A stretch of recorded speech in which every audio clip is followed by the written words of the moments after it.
Boll is back, bringing the heat. Rampage was raw, now he's back on the beat. Not the bat, but the name's still tight. Vigilante justice in the dead of the night. Fists are flying, streets ignite. Better watch out, cause he's back in the fight.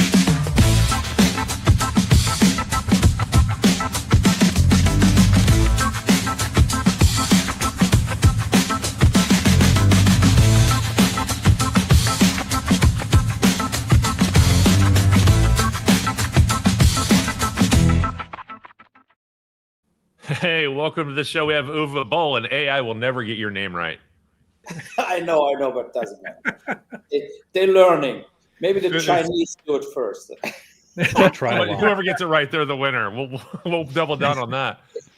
Hey, welcome back to the show. The last time we had you here was September 2nd, where we were talking about your new movie at the time, First Shift.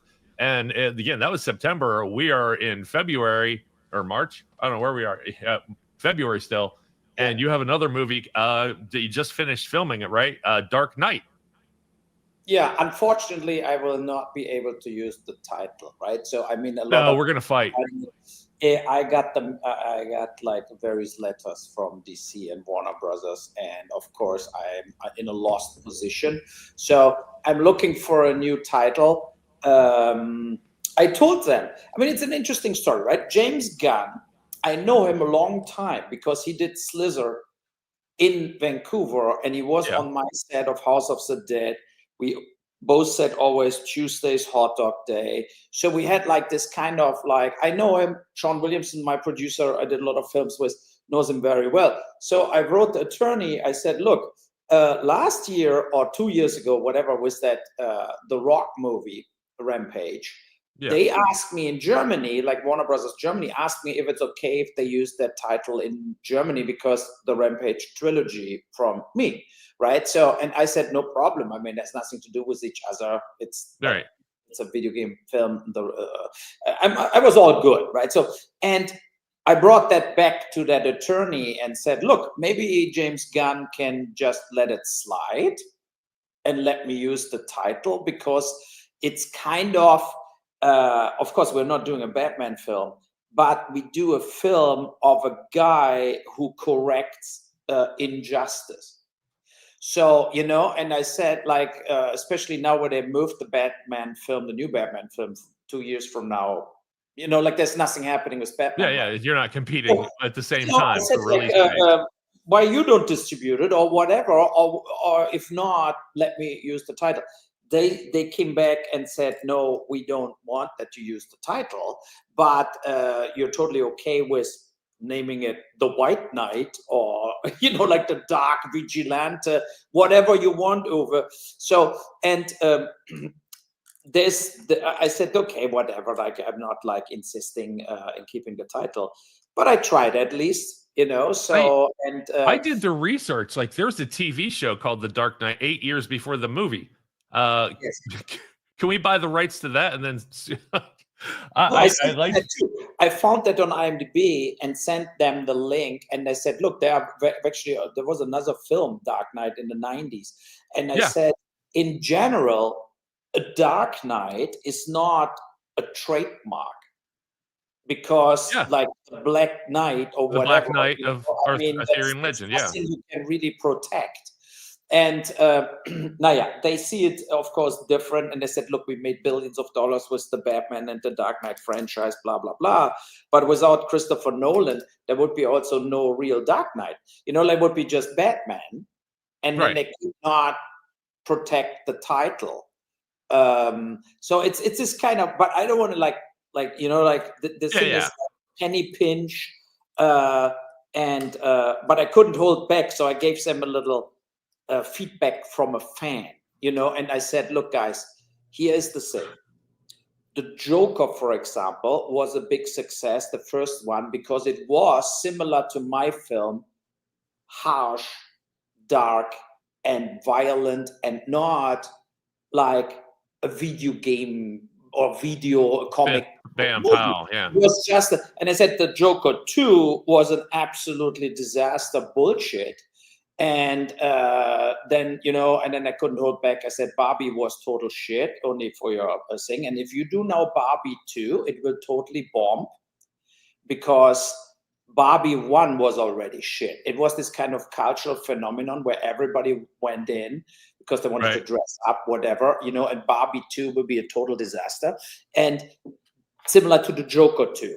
So, and the Dark Knight from Christopher Nolan was great because of Heath Ledger doing his final performance in a way, right? So, like, basically dying on the film. And that made that film so special because it was so intense. So, and that's the problem I have with DC or Marvel, because I think they don't get it. They don't get what the fans want or what the fans don't want. And they always acting like, oh, it's so edgy what we do. But then it's all PG-13 bullshit. Yeah.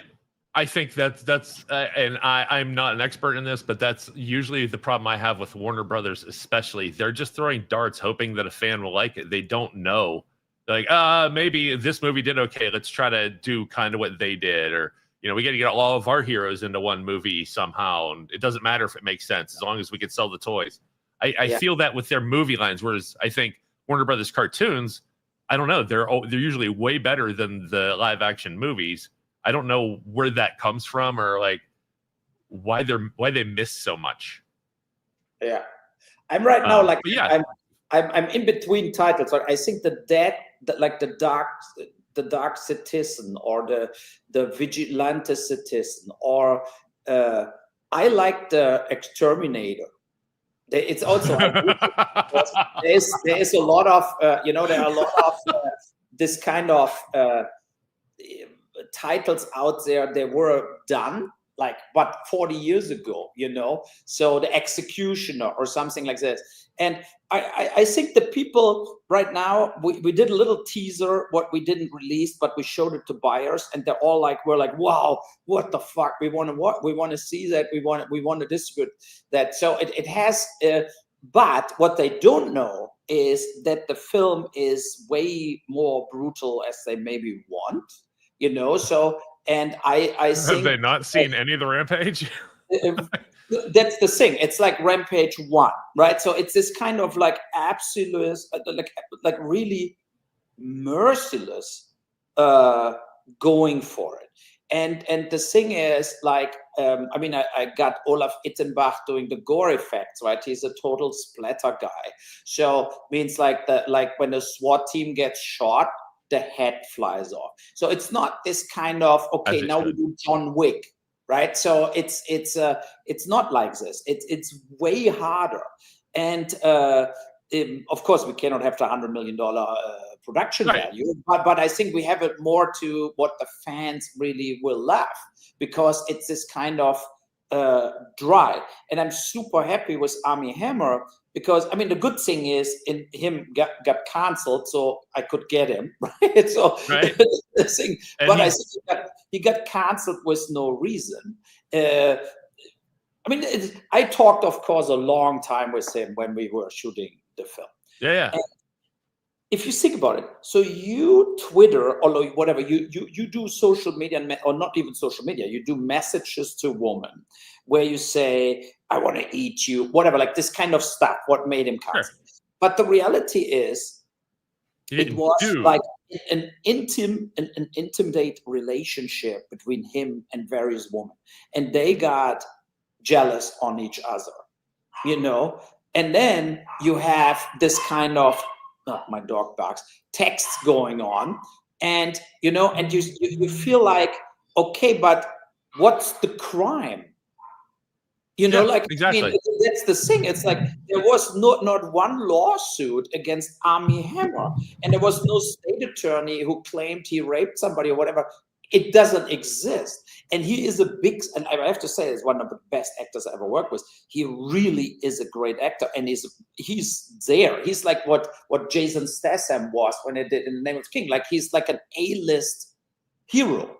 And then you work with a guy like this before, and you feel like, for me now, the good thing is that he doesn't hold back, you know, that he goes for, he knows that it's an edgy, hard film, like what Rampage was, political, incorrect, violent, you know, stuff like this. And that he totally went for it. That makes me very proud. He doubled down on things and said, no, I can just shoot the fucker in the head. Like stuff like this, where other actors would my character do this? I don't know if, yeah.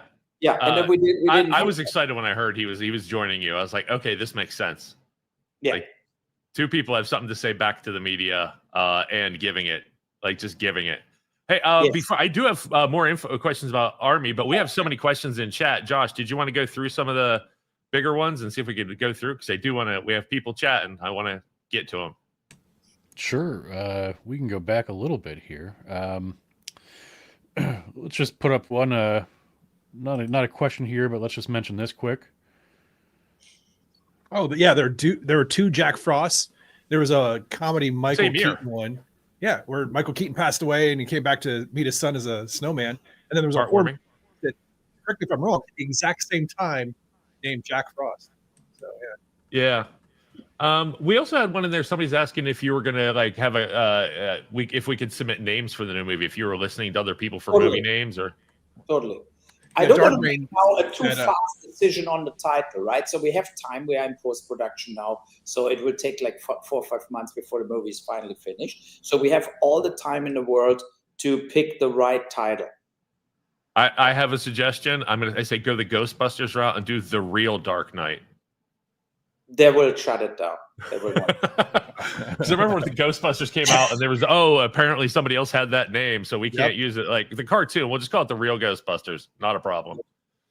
I don't know if I get away with that, to be honest. No, keep trolling them. Yeah. So hey, back to Armie Hammer. Let's have some more questions in there. I love it. People keep getting the questions in. We're gonna definitely ask them. So how did the Armie Hammer meeting happen? Did he come to you? Did you go to him? Like this is a great news all around for everybody. How did it happen? So I watched Bill Maher, the talk show, the Club Random from him on YouTube. It was Armie Hammer.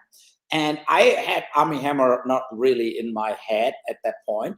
And then I listened they talked like for an hour about all this kind of scandal. Like what happened to him and blah, blah, blah. And I felt like that's total bullshit. I never really looked into the details of the scandal. I only know Armie Hammer was canceled. So, and then I contacted him on Instagram because he had no more management. He had nobody, right? So I contacted him on Instagram. And he actually answered and he said, so what is that project about? And I said to him, I can send you the script, but it's better per email or whatever. So he gave me his email address. I sent him the script. He said he would be actually interested to do it. And so we started talking, right? So, and we started talking about the motivation of that guy. And then he said, look, if you want to do it, let's do it, And then he had only his attorney involved for the contract. So to do the contract with me, I understand if you never do like contracts ever before. So, but the attorney was super nice. There was no problem. And in between, like 2 months before we started shooting, he said he's doing it. And then, of course, you talk to buyers, right? You say, look, and the feedback was worldwide, Armie Hammer is still a big star and nobody gives a shit that he was canceled. But in the US, everybody came back, nobody will touch it. Nobody will touch it. Nobody will touch it, right? And then I felt also when the US election just happened, and you feel like, but is that not changing? No. How can all this stuff continue if now the new sheriff is in town, basically, right? So, and right. It's not that I 100% support Trump in everything, but especially with the cancel culture, with the freedom of the press, freedom of talk, and this guy, I'm absolutely pro on his side with Elon Musk too, right? So I think it's not okay to put people like silence people or ban people or disallow opinions or to cancel people because you want to cancel them, and the thing is, I felt, okay, I go the risk, I hire him, I hope he get uncanceled during the process of the film production, the post-production and so on. And I'm sure they cannot keep it up. You know, you have to like go over it and say, look, he's not convicted. There was not even a trial. So I don't know what you actually have to say we cannot show a movie or buy a movie anymore. With they're and the thing is, they're mad at him for thinking a certain way. And I get that there are heavier accusations and involved, but all that aside, again, nothing. He should be able to work and do whatever he wants. And I'm on the same side as you when I heard about it. And it actually, the opinion I formed was that there's no reward in putting yourself out there in public media in that way. Like, I don't know why celebrities get on Twitch and then they post anything other than the promotion of what they're doing or who they are.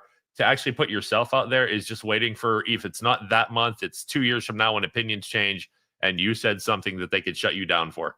It's just, if this show were anywhere where I was famous, I guarantee you the last thing I would do is go on Facebook and say what I really think. Like, it's just not worth it. What do you get from telling people what you really think? And that's a shame that we live in that world where, like, we just don't want to talk.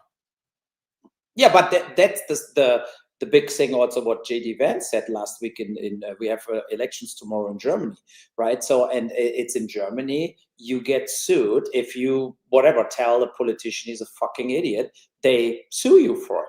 And that is because they changed the law during the last 3.5 years that politicians now deserve a bigger, let's say, security pillow. You know, so that they can sue you and you have to pay $800 or $1,000 penalty if you say this guy is an idiot, this guy is an idiot.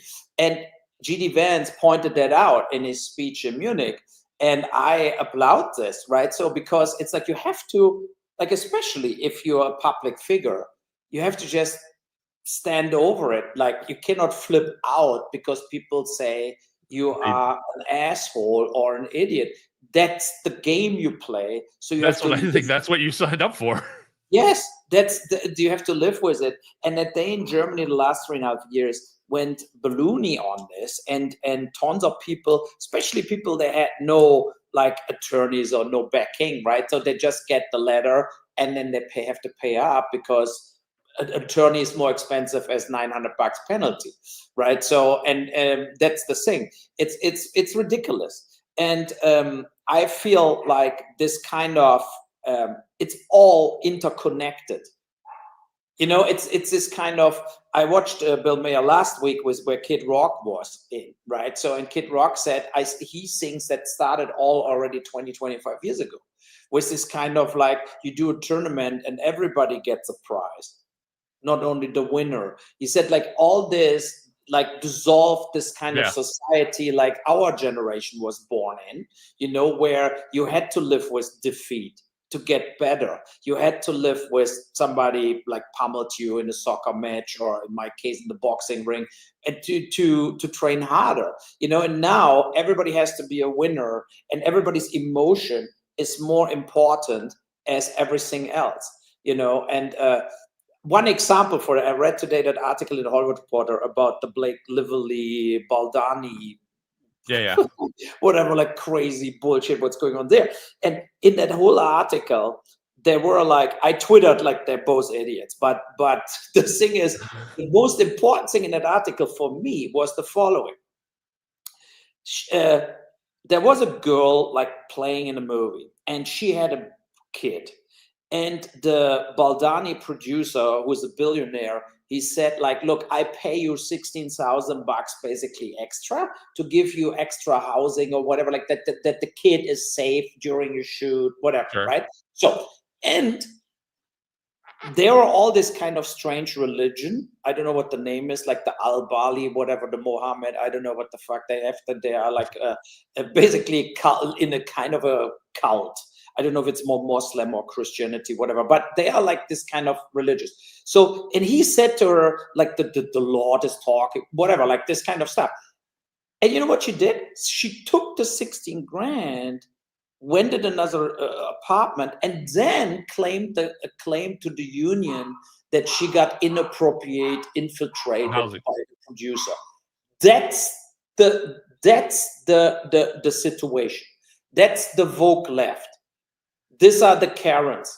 These are the people who destroy the culture, right? So you take it and then you go after them. You know, like, I mean, that's insane. But that was similar to First Shift, where I had the problem with the crew there, right? It's this kind of like, so they take all the advantages and then they try to cancel you or backstab you or go after you because whatever, you said the wrong word, you know? That's insane. That's just insane. It's not okay, this kind of stuff. I agree with you on that, and that whole situation. I'm actively tuning out of it because now I see it as more of a circus to try to make me look at something. For me, like, I just like, you guys, your problems are way beyond anything I'll ever experience, and there's a fascination, but I don't know. I wanted to get back from our real world to your world because Josh and I both rewatched the third Rampage last night. And the world where that movie ends, there's been some nuclear strikes. People are actively shooting each other all around the world, it seems. Does this film take place in that exact same world, kind of where we left off? Or are you restarting with a world that looks more like we look like today? No, it's the world of today. Okay. And it's kind of a little like when my film Run, what we now try to make a deal on, like with Amanda Plummer and the thing I did, was this kind of a reflection of that migrant crisis and illegal immigration, you know? And now The Dark Knight indirectly has that too, as one part of the story where he goes against like Islamistic rapists who basically get away with it. You know, we had that in Europe all the time, in France, in Germany. They claim they're 15 years old, whatever. They rape with 15 people, a girl. I used a case from Hamburg where the judge let them all off the hook. Nobody went to jail. 15 people raped a 15-year-old girl. So in my film, I used that story as one of the stories where he goes to that girl, Armie Hammer, he goes to the girl and says, look, did you get justice? I have only that one question to you, like, did you get justice, right? And her father said, like, get the fuck out of my house. But the daughter says, no, I didn't, right? And then he leaves, and then he basically kills them all. And he kills the judge who let them off the hook, right? He kidnaps the judge and says to the judge, look, you remember your press conferences? So he shows them the press conference and he says, look, you remember I said the poor traumatized refugees from Afghanistan. So what's wrong with you, right? What's happening to the victim? Like when the same people in the same city are now out of jail who raped her, who gang raped. These are all cases, real cases from Germany and so on. And I made this kind of what I did with Rampage 2, right? That it's or Assault on Wall Street. I use real situations and make a fictional film about it. But that's the thing why he is the Dark Knight. So, you know, because I feel there was a lot of unbelievable injustice in the justice system, where people getting like 10 years in jail for tax evasion and getting 0 in jail for rape or knife attacks. And you feel like, what's wrong now here? You know, so and that is the heart of the film. It's not this kind of stupid action film with like the mafia guy, whatever. You know, it's this kind of very concrete about the world we're living in, and that they always getting the reasonable doubt. I talked today to a guy in San Francisco, no, a long time, and he said, it gets unlivable. You know, that's the point. It's like you cannot have compassion for all the drug addict, crazy people on the streets if they destroy your life and your security. There you have to say, yes, they are drug addicts, or they are and all dealers and criminals around them, and you have homeless. You have it all. But at one point, you have to decide, like, what do you want to do? You know, what is your life looking like if you are like always there for the people who bring you in danger, your life in danger, who makes you less happy and less secure. So then you will be in the end the victim. You will get stabbed. You will get like, like this is a thing. And it's, I felt like, I mean, sorry about the political talk, but I felt like what the Trump government is doing right now, and I'm one of the few in Germany who defends him, because they're everybody flipping out on him. And I said, no, I think what they do now is good, because they, like, everything what was for 30 years a given has to get questioned, and it's good that it gets questions, like that. It cannot be like in all that presidents from Bush to Clinton to Obama, whatever, the needle moved 4% back and forth between all that presidents. That the needle moved a lot. And this government now is the first government who question it all. Like, should we have so many IRS agents? Should we have US aid, like giving money to transvestites in Guatemala? Should we really do this? Like all these questions, like how many genders we have, like this kind of stuff. And I like it that they, like 80% of the decisions I'm absolutely supporting, to be honest, and I gotta say, it's time to do something in a way radical to actually get the needle moved more as the 5% back and forth every 4 years. As somebody who's living under it and with it, I've always been a fan of disruption, and like just push it too far this direction and see how about everything in life is a spring. Everything is a spring on the engineer level, on the emotional level. Everything is a spring. And I like what you're saying with the 4%, and we need more of it. In fact, I like the swings. The only thing is with the question, you need measurable results, and that's the kind of thing that we're not seeing. Is we developed this, we want to ask this question because of this, and we want to like act this way based on the results. This is what we're going to do. And from the people who are just living it, we don't get any of that. We just get this happened, and then the press is guessing what it means or what they're going to do next, and there's no communication, and that's the tough thing to live with. So while I like the disruption part, and I think it's healthy, it's the springing back the other way harder, because even a spring is a spring. It'll wave more every once in a while. It's the communication part that's a little bit hard to live with when you don't know what the next shoe to drop is, and I think a lot of people are reacting to that. And to bring it back to the movies, I know, but let me interfere for 1 second. The US aid, that this kind of thing, what they did first. Oh yeah. Right? I agree to say in Germany it's the same thing, right? We built like German aid last year, built bicycle lanes in Peru, for example, right? Where you think like, oh, we gave 900 million to the Hamas, to the PLO, like the Gaza people, 900 million. And you feel like, are they not getting it? Like, like where you feel like this kind of like the total disconnect between the political budgets going out and the population who like sees the inflation is high, they don't have less money, they have less money in the pocket, whatever. And they keep spending all that stuff where you feel like totally absurd. So what Musk is doing there is what he did at Twitter. First, you cancel it all. And then you bring things back. He did it with Twitter too, right? You remember, he threw everybody out. Then he recognized, oh, fuck, I need to hire people back or Twitter is over, basically. And then he hired the people back he really needed. And I think that's a good idea, to go through the budgets, to go through the different, like even the defense budget, to go through this and say, look, for now, nothing is guaranteed anymore.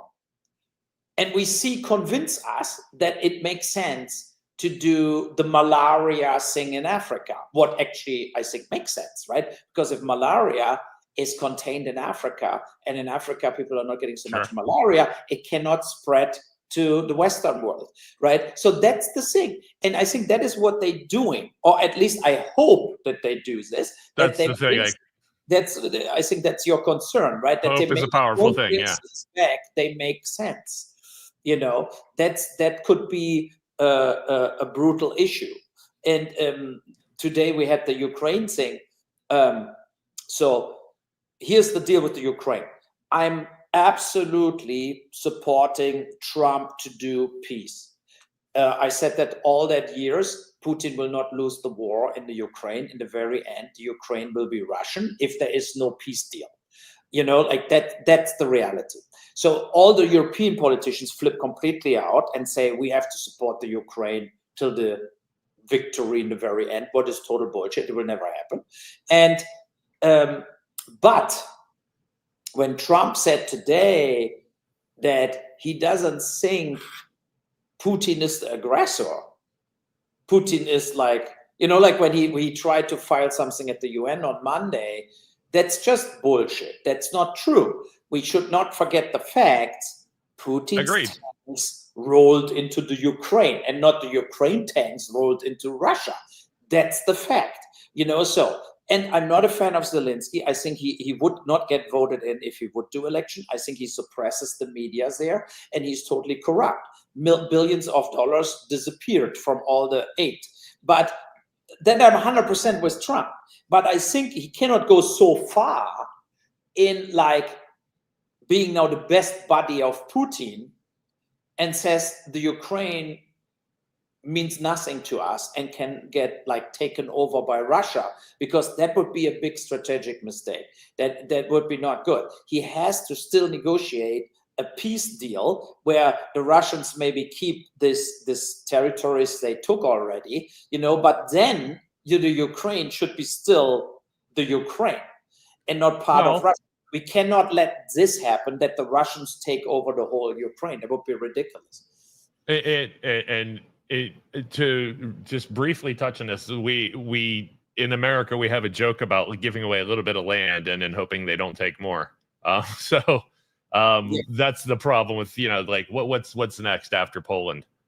So we that's a thought here. You know, like it's definitely like, well, is he going to stop there? And we have no indication that what Putin's going to do either. But anyway, I want to get back to the movie. Not that like we can't talk politics, but I know we have a lot of people in chat that are. I'm curious. First off, how did you end up in Croatia? I see a lot of actors like on our Instagram post. Croatia seems to love this. We have a lot. I'm sure there's a couple people from Croatia watching this right now. I just like, how did you end up there? How did the production go there? Yeah, okay. I did in Croatia, Max Schmeling, Auschwitz, Barbarella, Blood Rain 3, and Run. And Run was, I mean, everything worked flawless. And I felt what I wanted is that, so Sanders, like the main guy, Armie Hammer, he inherited from his father a lot of real estate in Zagreb, like in Croatia. So the thing plays in Croatia, right? Okay. He is there, and basically the father died, the mother is dead. He's like stranded in a way there because there is his wealth. And then he is not like, then he just looks at what's going wrong, but he has a military background because it was in a military academy and so on. And so he gets more and more involved in this kind of correcting justice. So, but that's the backstory of the film. So from this point, Zagreb worked. But right now I'm very mad with Croatia because they basically always give you a 25% tax rebate. So whatever you spend there, you get 25% back. And they refused to give it to us on The Dark Knight. So, and they said, we first felt like, because it's Armie Hammer, you know, like whatever, a canceled actor, now they don't want to come up with the money. But then I went very mad, of course, with my Croatian producer and said, how can they hold the money back? I thought it's an automatic tax rebate, right? So, I mean, in Canada, I shot Rampage, Assault on Wall Street, Seed, Stoic, lot of very violent thing, and they never read a script. It's just about the business, right? You spend $2 million, you get 30% back. And in Croatia, then the producer in Croatia told me, no, they have the right, if something is instigating violence or pornographic or whatever, they cannot, they don't pay you. And I said, but you never told me that before. And so they claim that the movie is too hot, too violent, too bloody, and that it's like remember Death Wish with Charles Bronson, whatever, that it could instigate violence, that people do a copycat to our main actor. So, and we filed now with an attorney against this because I feel that's just bullshit. That is like, in all that years, when people say people run amok because they played video games, people run amok because they watched horror films.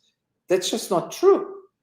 You know, like people run actually amok, all that school shootings and all that stuff, based on personal drama. Family is zero there. They taking drugs, you know, stuff like this, but not really. Yes, they maybe watch horror movies, maybe they've played also video games, but this was not the trigger to do the Littleton school massacre, right? So, I mean, it's absurd. And so to say we're instigating violence and making a violent film, I said, look, did you watch the film, like the film history? Like, not only like things like John Wick, The Equalizer, Death Wish, there are hundreds of movies where somebody goes on a revenge trip. Yeah. Unforgiven, whatever, right? The whole film. It's everywhere. Everywhere. So I'm very mad. So we filed something against it because it's hundreds of thousands of dollars who I'm not getting. And I'm very mad about that. Yeah. Can you just release a Croatia cut that is all the violence completely cut out and any just like the most boring thing ever and just call it the Croatia cut? Tell everybody not to buy it. You produced that movie you said you were going to make to their specifications, and then you have the director's cut. The actual, I don't know. That would be. I think. Give look, them what they want. They didn't watch the movie. We're still.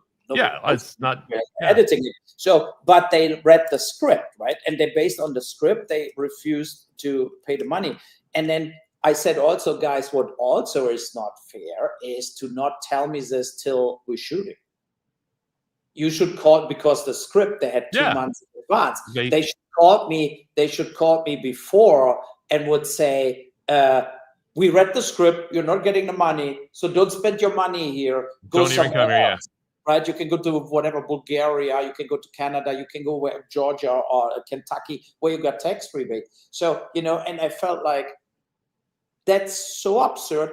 And the newspaper in Croatia, they wrote a big article about it and said, look, Boll made 6 movies here. He brought a lot of money into Croatia. Employed a lot of locals. Now you pissed him off and he will never come back. And I told them, I will never come back if I don't get the money.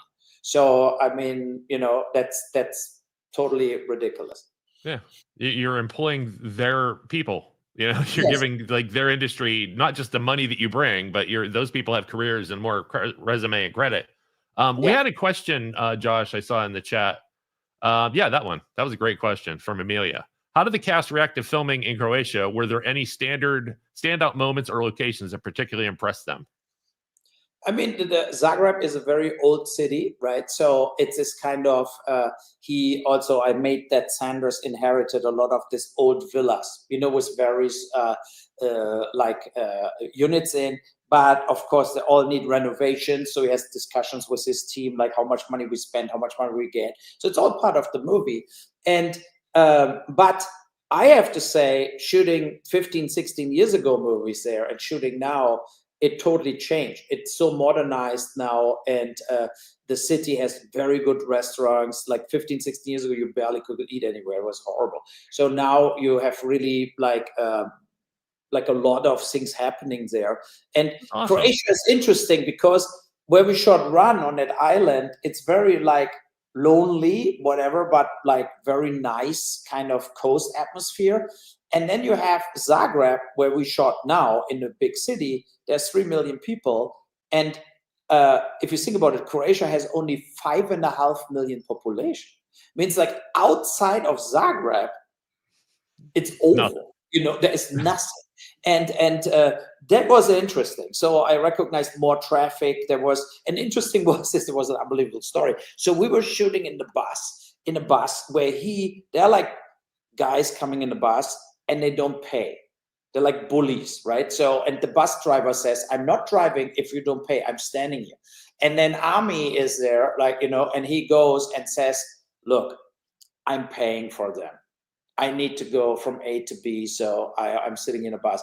I pay. So he pays, the bus driver starts driving, and then this bully guy is like teenagers basically. They're totally like feeling like this fucker paid for us, So and then he squeezes him, and you can imagine the scene, right? So he's like telling them like that's the luckiest day they will ever have in their life, that he paid for them, And he tells them like he could do the whole situation different. Unfortunately for them, they're coming later in the movie again in a different situation. Then the situation ends different. But you don't build up punks like that without getting rid of them. Yes, I think that's the movie for the ultimate, like where you feel like, yes, it's like falling down in the beginning. Yeah, where you feel like, oh my God, he's so right. So I've been there. Yes, but the difference to falling down in my film, I think, is that it stays this way. So he doesn't turn into this kind of psycho loser. Instead, I think he knows it better. That makes the film also, of course, similar to Rampage, this kind of fascinating, but also kind of dangerous. But I like that. I think as a filmmaker, you need to go to the edge. You have to push the buttons, and you have to also do this kind of like, okay, you have somebody who's killing people, but what is if he's right? I got that watching your Rampage series, like that there was a moral ambiguity. Like, I'm not going to kill this person, at least right now, because of this. Like, you were trying to guess what was in his head, but like when it came down to certain kills, you're like, oh yeah, totally, that guy needed to go. And I like that you're guessing where you are in his head. Sorry, my dog's making some noise over there. She's usually quiet every show. So maybe your dog's talking to her. I don't know. We have another question from Amelia that I thought was great. This one, right? I'll put it up, Josh. On social media, it looks like Tay Nicole came on board as the executive producer recently after filming had wrapped. How did you and Tay meet? No, I think we met about the subject matter just on social media, how I met Armie. And we talked a lot about like what plans, what she wants to do, what I want to do. And there was a good match to maybe do things together, maybe do more projects together in the future. So we will see, So I'm open for, I always said, like now with First Shift, we should talk about that too. Like I'm always open. Oh, yeah. For co-producers, for people that join forces with me, I'm using my own money, and just have the market. It's like me and the market, like just trying to sell or making people watch my movies and pay for it. It's not this kind of what we had in Berlin at the festival now, this kind of, they're all subsidy suckers, they basically, I'm not talking about that tax rebates. I talk about actual subsidies where you get like money from a TV station or from the government that you make your movie, right. So, and I'm always this kind of making movies more for genre fans. This kind of films don't have a lot of support in the mainstream because they're too harsh, Yeah. So, but I think it's important to do these films against this kind of diversity bullshit, and and to just go for it. Hey, look at what Troma was doing and where they are now. They, limited budget, very niche films for people who like that sort of thing, and now they're remaking Toxic Avenger with A-list stars, and it's a big deal, and it's something everybody should have cared about the whole time. And it's interesting, like that people for years like didn't understand why Troma even existed. Like, because we need that filled. We need people who want to give us different views. It doesn't always have to be a big CGI superhero movie. It could be something fun. And I think the big part is it tells people that maybe you can get to this point too. Like, it's like getting a $40 million budget to make a film is a dream nobody has. But can I get enough money to make something I want to see? And I think that's another reason that your films and films like in the Tromaverse and anybody making a film, anybody who completes a film is amazing. It's hard. Like it's so hard. It's so easy to slam the film, but it's hard to finish it. No, for me, it's important that we don't forget like how we all, in a way, growed up, right? And I recently watched the Warriors again from Walter Hill, whatever, you know, like when you watch John Carpenter films, this kind of films, they were real. You know, there was not this endless CGI bullshit, was also a message I sent to DC, right? Stop doing this over-the-top 2.5 hours CGI orgies. Nobody gives a fuck. You know, Bad Boys 1 was 15,000 times better as all the shit they do now with Bad Boys. And the same with James Bond and all that stuff. But they don't learn it. They think they will make more money in now dragging out endless fake crap. And the audience just want real people. They want, that is what I meant with First Shift. How can we be for 3 months at Paramount Plus in the top 10? For 3 months. It's insane. Against all the Taylor Sheridan and against all that big movies, the Sonic movie, whatever. 3 months, right? And still till today, they didn't agree to give me some money for First Shift 2 or 3. And I think that the key for First Shift, of course, was that it's totally normal people, that you can laugh about things, that you have some crime, but it's something people relate to. There is no way that we would be all that, like 3 months in the top 10. I think it's unbelievable. If people wouldn't like the film. So forget the reviews, like this kind of people who hate me since 25 years. Look just at the numbers, right? And like, and contact me and say, look, Uwe, let's do First Shift 2 and 3. You know, that is what I'm working towards. I hope something positive happens. I saw we haven't spoken since I've seen the movie, and I just want to tell you, there's a scene that really got to me, and it's leaving the dog on the parking meter. Yeah, you're a bastard. You're a bastard. Like everything else that happens in that movie, that's what got to me. So it's a movie worth seeing. I do want to put it out there right now. I've seen it. I recommend going out and seeing it. Put it back in that top 10. Let's do this. Yes. But I think the key is, and I think that's the reason people relate to it, because it doesn't have this over-the-top budget spend. You see that it's shot in New York on the real roads, like everything is real locations. Yeah. And you feel this kind of what you had at French Connection or whatever movies like where you don't question that they're real.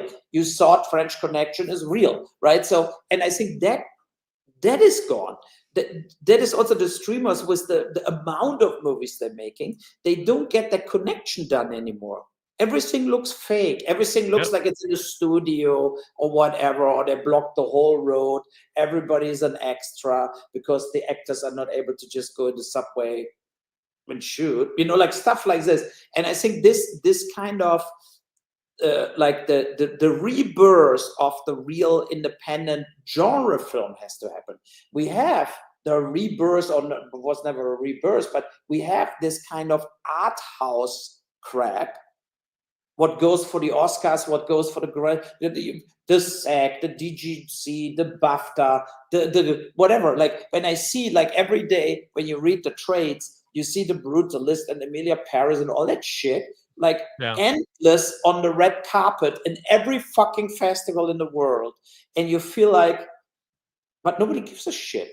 Only these people themselves give a shit about that films, but nobody of the real audience who watches films since 40 years want Emilia Paris, right? It's maybe not a bad movie, but I just cannot watch it. You know, like because I haven't got up there yet. What? I haven't got there yet myself. Even The Brutalist. I mean, I love the name, but it's not like I know what it's about. Architecture. I understand it, but I haven't, like, if I'm gonna watch, you have to be in a certain mindset and have a certain time set aside and be certain relaxed, and I have to be in the mood, and it's very rare that I'm in the mood to see a movie like that. So I'm not sure, like, am I that odd that like just everybody wants to sit down and watch 2 hours of this? I don't know. I'm sure it's a great movie, but I haven't been in that mindset. You know, that is for me the downer. That it's that was for me like the end, right? And Emilia Paris is so crystal clear, like a setup and all that. Anora, they're maybe not bad movies. When I actually watch them in a few years on the stream or whatever, I will say that was not a bad movie. But they're all not really important. They're not really entertaining, and they're not really surviving the history, right? So, and I feel like that's the problem. It's like there is this kind of culture of the Vanity Fair, Vogue, red carpet balloon. And it's all about themselves. They make the photos, they get the product placement, they go to red carpet, they celebrating it. But the reality is that Zoe Saldana is known because of Avatar and Lioness from Taylor Sheridan. That's the reason we know her, not because she played now in Emilia Paris. That's the thing, right? So where the stars, the so-called stars who play then in all this, like, in a way, unimportant art house movies, they are only stars because before they played some really good shit where you remember them forever for, So Tom Hanks is famous to me from Bosom Buddies. Like, it's not Forrest Gump. It is. He was famous to me then, and that's why I gave Forrest Gump the chance. Yeah, so, I mean, look at Tom Hanks the last 12, 13 years. What did he did? What you would say that would be a career maker, right? These were all films where you can say, okay, whatever, he played this, he played that, he's a good actor. But all of the films of the last 12, 13 years of Tom Hanks would never made him the guy he is. That were the comedies he did, of course, and then Castaway and Forrest Gump. That made him a superstar. And Matthew McConaughey is similar. He made a lot of comedies. He was known for the comedies, but when he did The Lincoln Lawyer was great. Like stuff like this, and then they never made a film like this again. Yeah. And you feel like, why you didn't make The Lincoln Lawyer 2? Instead, they have a TV series now, The Lincoln Lawyer, what is also good. So, but there are things, that's the thing. It's like, I think a lot of that Hollywood actors getting a bad advice in a way, like, like they spacing away from the masses, from the real audience for a show. We have a couple questions coming in chat, but before we got to this, I had one quick question. I'm fascinated by Armie Hammer, who's done much bigger pictures where he had like stunt crews who did his stunts. I'm assuming in yours, he was doing a lot of his own stunts. How did he adapt to that? Yeah, he had actually, when he came to Zagreb, he had an elbow, like a collarbone broke. But he didn't have a canvas. But he was handicapped. Let's say it this way. And then we had a stunt double for him, but in the end, we didn't use them because we felt we can make it that he doesn't really, with this arm, he basically uses the trigger only. But when he has to kick or hit somebody, he's using the other hand. So the audience will not recognize it. What is very good. And he made it work. He said, I have some pain, but we bandaged it and so on. You don't see it. And he really bit on his tongue to do it right. He's very tall, right? He's 6'4", I think 6'3" or 6'4". He's really tall. And it was, I told him, like, especially the scenes we do, they would see it's a stunt guy. Like this kind of, we're not far away. We are like in an apartment where he goes against 4 people, like stuff like this. Camera's 3 feet away. If you do the stunt guy who was dressed like him, it will not look like you. It's better we try to do actor action to make it work with the stunt coordinator. So, and I think it worked out very well that we didn't use the stunt guy in the end. But it's also not this kind of martial arts film, right? So it's like, he's going with the guns, it's like, it's not like he's eager to have a fist fight or something. I didn't know if there's jumping out of window or large explosions that you didn't want your primary actor standing next to, or, and he's like, no, we need you. He's like, oh, but so, hey, Josh, one of the two, we were running out of time. I do want to get to the questions since I really appreciate everybody who's jumped in and asked questions. So, Dark Rain, you announced the Italian Rodolfo Madelich, I can't pronounce that, I apologize, as a composer for your movie with Armie Hammer, and that's great. I'm Italian too, and I know him. He's an acclaimed pianist and a student of Morricone. I pronounced everything wrong, and I apologize. Great question or statement. Yeah, so that was basically, I wanted to, I did a lot with Jessica de Roy all that years, but she's also so busy. And I felt I want to try something new in that film with the music also. And so, and he came up with, he sent me some like temp music where he felt like that could be good for The Dark Knight. And so I said, let's do this together. It's the first time I worked with him.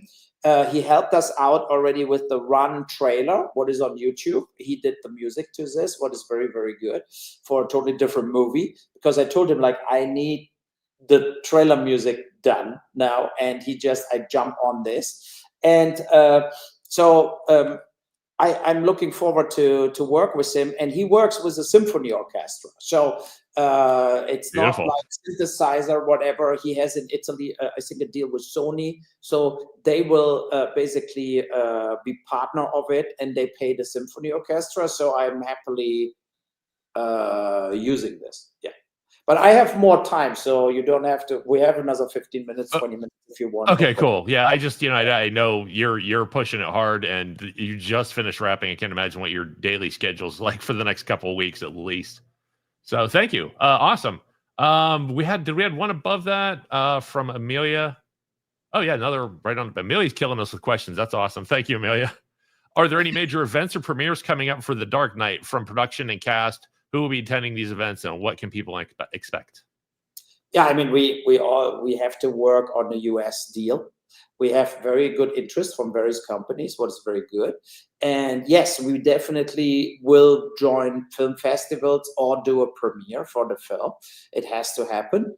And looking forward to it, right? So, I mean, I'm in a situation I have to get Run out first. So we're negotiating with various companies on Run. I don't want The Dark Knight out before Run because it's kind of an escalation up in regards of action and so on. So I'm working on that too.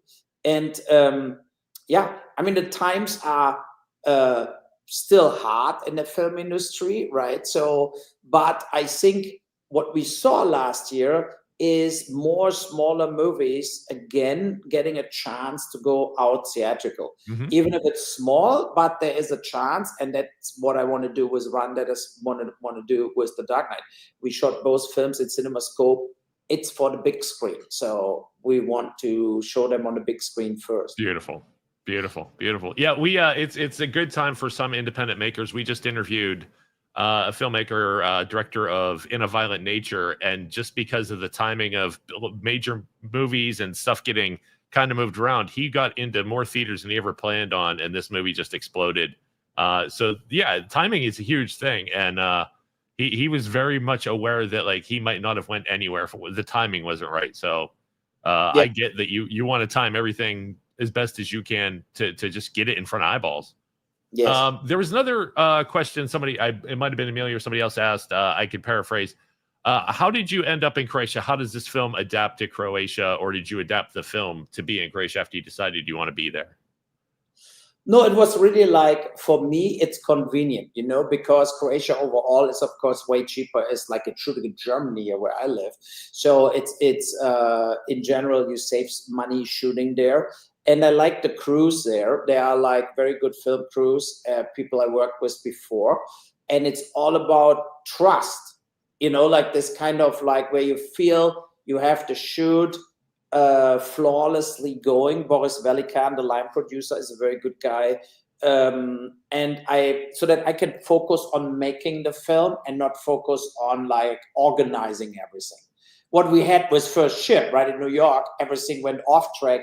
And I was kind of the producer, AD, and director. So, that's the thing. It's like in Croatia, I know it will be flawless. Besides the tax rebate, everything went flawless. And I think Armie also loved it.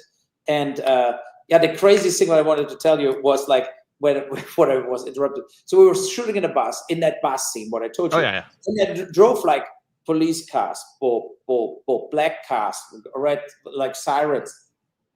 100 cars passed our bus, and I was like, "What the fuck?" Like. And then I went, and then we came to the hotel back. We were in the Westin Grand, and there was everywhere Ukrainian flags. And then I went on the 12th floor where my room was, and I opened the elevator opened. There were like 5 people with like guns, and they went from room to room, and they opened the room, and in the room I saw also the Ukrainian flag. So I went in my room and Googled it, like, what the is Zelensky in Zagreb? And Zelensky was on my floor at that time in the hotel room. And he met the Croatian prime minister, whatever, in the hotel. And then when I went around 6 a.m. out of my hotel room to go down to the lobby, there was nobody left. So they were only daytime there and were going back to Ukraine.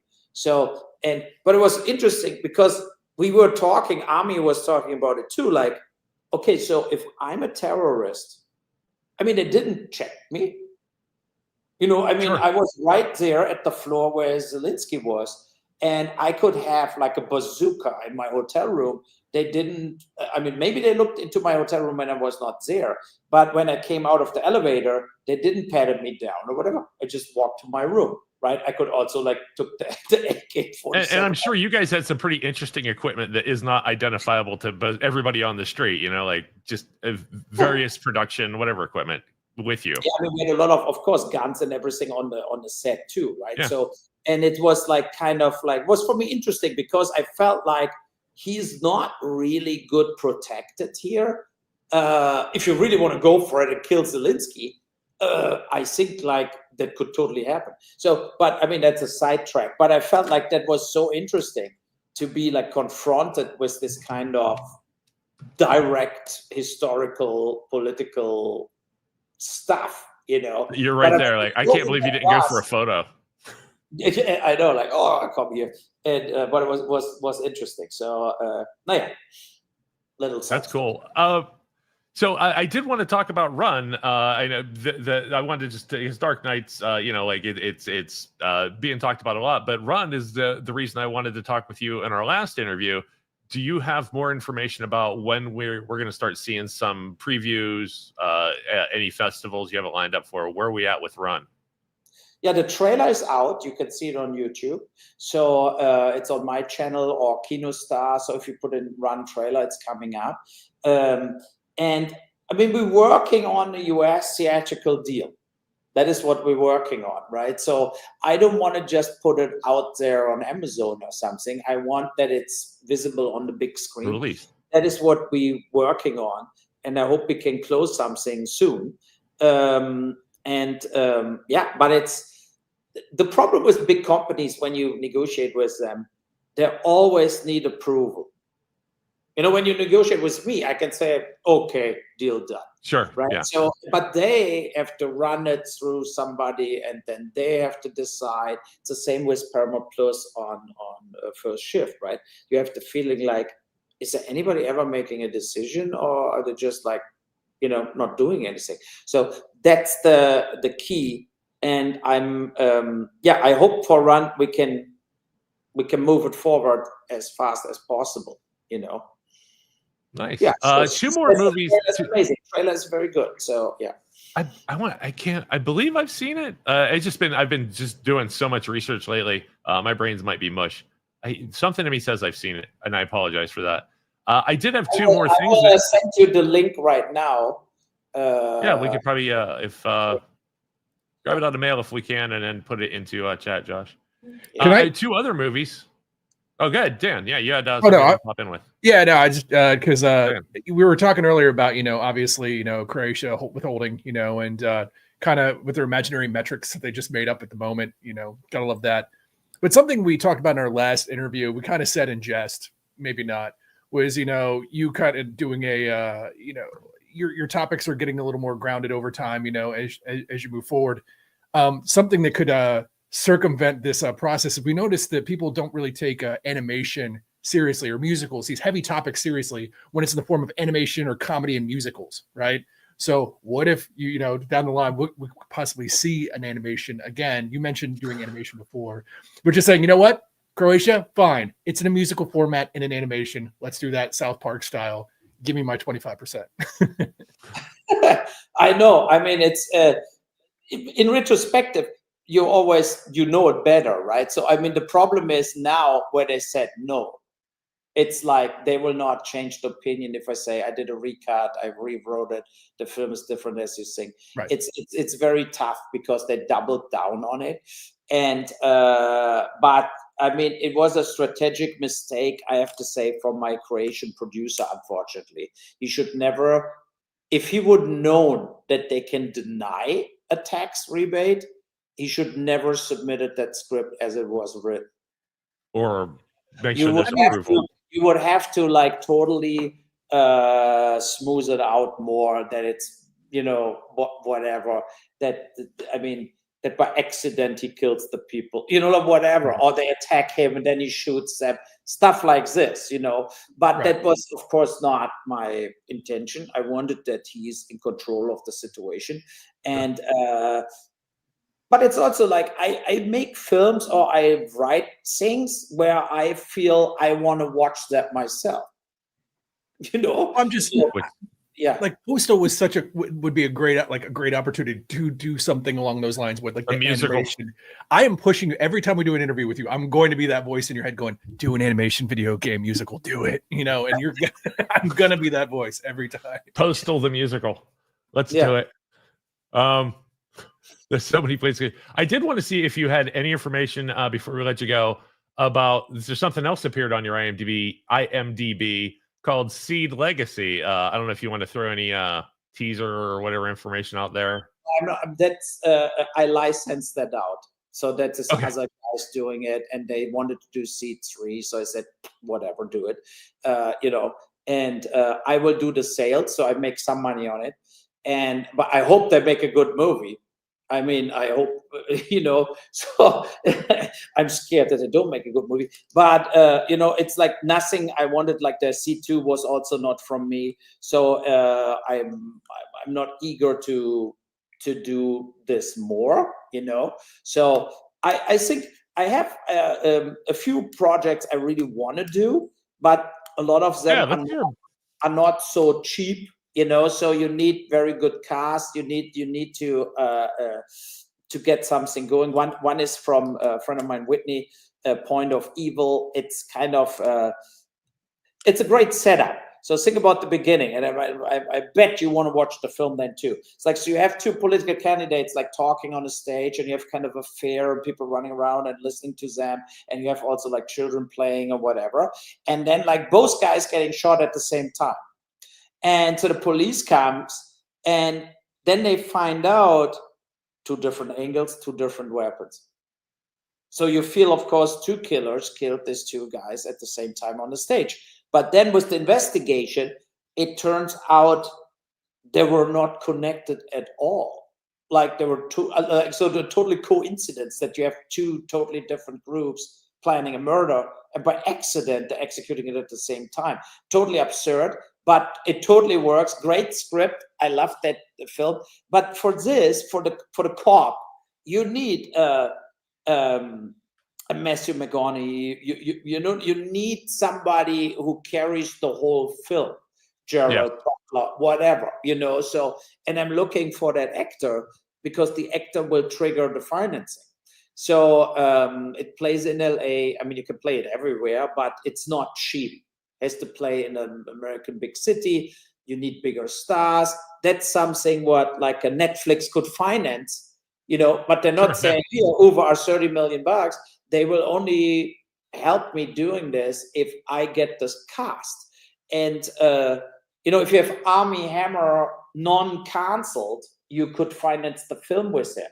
But right now, if he's not in the system, back in the system, they will not give me the money for it. So that's the problem, you know. So, but that's a great thing. And then I'm actively writing First Shift 2 and 3 with Gino Pesi, with the actor, the main actor. So I do the story, he's doing the dialogue.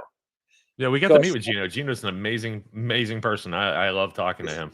Yes, he's super, and we are like, he wrote a lot during I was in Croatia, and then now I took over. Right now I have it, and then I will write stuff all over the place, and then I give it back to him. And sometimes I just put the what's happening in the scene, but he will put all the dialogue in. He's better with it, and he's so much in the character Deo, you know, and Kristen Renton reads it all. I'm really hoping that we can do this 2 more episodes, 2 more films of it, because it was kind of, we got so many emails like, where's the button for the next episode? Yeah, exactly. Yeah, it felt a lot like that was the start of something. It completed it, you knew who they were, you knew where they stood in the world and in life, and then it's ready. We're ready. So yeah, I agree with the people writing you. I myself want to see what's next. Like what this new partnership brings us. So yeah, cool, awesome. I did have will that be that'll be filmed in New York if it happens? Yes. I mean, that is the thing. Like, people approach me like, shoot it there, shoot it there, shoot it there. And I said, no, it lives from New York, right? So it's this kind of like, if you have to start the next film with, they got it transferred to Tennessee, people will not buy it, right? So you have to keep it exactly there where it is. You need like the captain, like Walden. You need like some people who are there in the first part too. Besides them, you need the dog, you know, like stuff like this. And I feel like how we're writing it for New York, the same locations and so on. And that's the thing. Like the discussion, I hope that Paramount Plus is coming around and is doing something, you know, because other streamers said, why is they not doing it? It's their movie. You know, of course, it's like when you go to Amazon or you go to Netflix, they say it's super successful on Paramount Plus. I mean, why they're not doing it? Then they suspect there's something wrong with it or something, you know, like that's the absurd thing. So it's like you need Paramount Plus, like Taylor Sheridan gets so much money, they can give to us also a little money. It's not only him, they need also other producers doing stuff for them. I agree. Zaz, you had something, right? No, that was my question, was just reiterating some chat we had afterwards, you know, to get around. Oh, okay, cool. Yeah. It's like I said, every time we have a discussion, I'm going to be bringing up, you know, do the musical video game. You got it, buddy. You got it. I have one request, and then we should probably get out of here. I would love to see a movie with everybody who got canceled. Just like bring them all into one movie. Oh my God. Just amazing. Like, the press alone, like we have Louis C.K., Armie Hammer, just start rattling them off. Anybody who like obviously didn't do anything like huge, major, like, you know, like convict, like Danny Masterson level, but just like come on in. Fresh out of jail, Danny Masterson. That's the name of the movie, Fresh Out of Jail. Yeah. Hey, oh my God. Yes, please. Let's do that. Let's make a list. Let's get out of here, everybody. Uwe, thank you so much. You've given us just so much to digest, so much going on. Your coming out of retirement has been just amazing. I'm glad you're here. Thanks for giving me another reason to watch the Rampage series. If with whatever, and if we have names for the new not Dark Knight movie, let's get some suggestions out there. I'd love to see this show be responsible. So thanks a lot, everybody. Thank you, Uwe. Thanks for being here. Okay, good night from Germany here. Okay, bye. Bye, everybody. Have a great night. Thanks, guys.